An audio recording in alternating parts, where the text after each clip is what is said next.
चला आज खानदेशी पद्धतीचं लोणचं बनवूया. सर्वात अगोदर तुम्हाला सगळं साहित्य रेडी करून ठेवायचं आहे. परत नसली तर चालेल, घमेलं पण चालेल. त्यानंतर तुम्हाला मोहरीची डाळ टाकायची. मोहरीची डाळचा एक लेअर घ्यायचा आहे. सगळ्यात अगोदर खाली तुम्हाला मोहरीची डाळ टाकायची आहे. मोहरीची डाळ चांगली तुम्हाला पसरून घ्यायची आहे घमेल्यामध्ये. त्यानंतर तुम्हाला मिठाचा लेअर टाकायचा आहे. मिठाचा लेअर पण तुम्हाला तसंच पसरून घ्यायचं आहे जसं तुम्ही मोहरीची डाळ पसरून घेतलेली आहे. त्यानंतर तुम्हाला बडीशोप टाकायची. बडीशोप पण मिक्सरमध्ये वाटून घ्यायची आहे आणि तिचा पण एक लेअर टाकायचा आहे. त्यानंतर तुम्हाला धने पण तसेच मिक्सरमध्ये वाटून घ्यायचे आणि त्याचा पण एक लेअर टाकायचा आहे तुम्हाला व्यवस्थितपणे सर्वीकडे एकसारखं. त्यानंतर तुम्हाला जसं लागेल तशी तुम्ही हळद टाकू शकता तुमच्या चवीनुसार, तुम्हाला जसा कलर आवडतो तसा. त्यानंतर इथे मी लाल तिखट टाकलेलं आहे. दोन पद्धतीचे तिखट टाकले, एक तिखट आणि एक कलरवालं तिखट आहे, जेणेकरून लोणच्याला चांगलं कलर येणार म्हणून दोन पद्धतीने मी तिखट टाकलेले आहे. त्यानंतर इथे मी मेथ्या पण मिक्सरमध्ये वाटून घेतलेल्या आहे, ते पण मध्ये टाकलेलं आहे मी. त्यानंतर तुम्हाला सगळा गरम मसाला तो पण साईडला टाकायचा आहे. लवंग, मिरे, तेजपत्ता, विलायची जे जे तुम्हाला लागेल ते तुम्ही टाकू शकता तुमच्या चवीनुसार आहे. त्यानंतर मी इथे लसूणची पेस्ट टाकलेली आहे. लसूणची पेस्ट तुम्हाला मध्ये टाकायची आहे, साईडला टाकायची नाही आहे. त्यानंतर लसूणच्या पेस्टच्या वरती मी हिंग टाकलेलं आहे. हिंग पण तुम्हाला चांगलं लसूणच्या वरती काय थोडंसं आजूबाजूला चांगलं टाकून घ्यायचं आहे.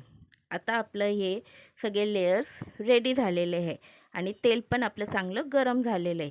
पण तेल गरम झालं आहे की नाही हे बघण्यासाठी तुम्हाला तेलामध्ये लवंग टाकावं लागतील. लवंग फुटले म्हणजे समजायचं तुमचं तेल चांगलं गरम झालं आहे. थंड तेल टाकलं तर तुमचं लोणचं बरोबर होणार नाही. गरम तेलच पाहिजेल आहे, पण जास्त पण गरम नको, नाहीतर मसाला वगैरे सगळं जे पण आपण लेयर्स टाकलेले आहे ते सगळं करवटपणा लागेल. आणि सगळ्यात अगोदर तुम्हाला मध्ये तेल टाकायचं आहे, जेणेकरून हिंग आणि लसूणचं चांगलंपणे त्याचा फ्लेवर वगैरे उतरेल आणि ते चांगलं शिजेल वगैरे पण. आणि नंतर एक एक चमचा तुम्हाला सगळीकडे एक समान टाकायचा आहे. जेवढं तेल तुम्हाला लागेल, ज्याची त्याची आपली इच्छावर असतं. कोणाला जास्त तेल आवडतं, कोणाला कमी आवडतं. पण एकचदा जर चांगलं तेल टाकलं तर कैऱ्या म्हणजे कसे चिऱ्या म्हणजे चांगले राहतात वगैरे. तर त्याच्यामुळे मी आता सर्वीकडे एकसारखं तेल टाकून घेतलेलं आहे, कारण की आम्हाला जास्त तेल आवडतं म्हणून.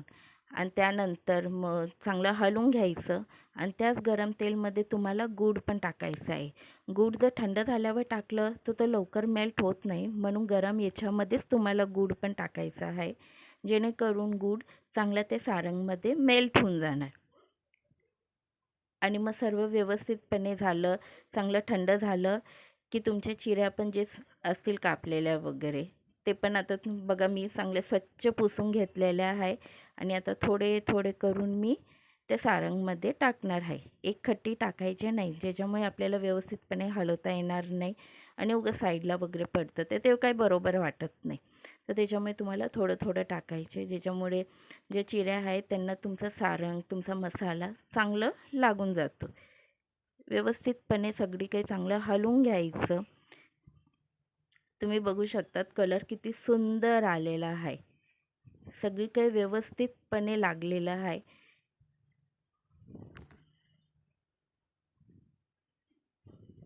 सगळं व्यवस्थितपणे हलवून घ्यायचं, जेणेकरून प्रत्येक चिरीला प्रत्येक याला व्यवस्थितपणे मसाला वगैरे तुमचा लागला जायला पाहिजे.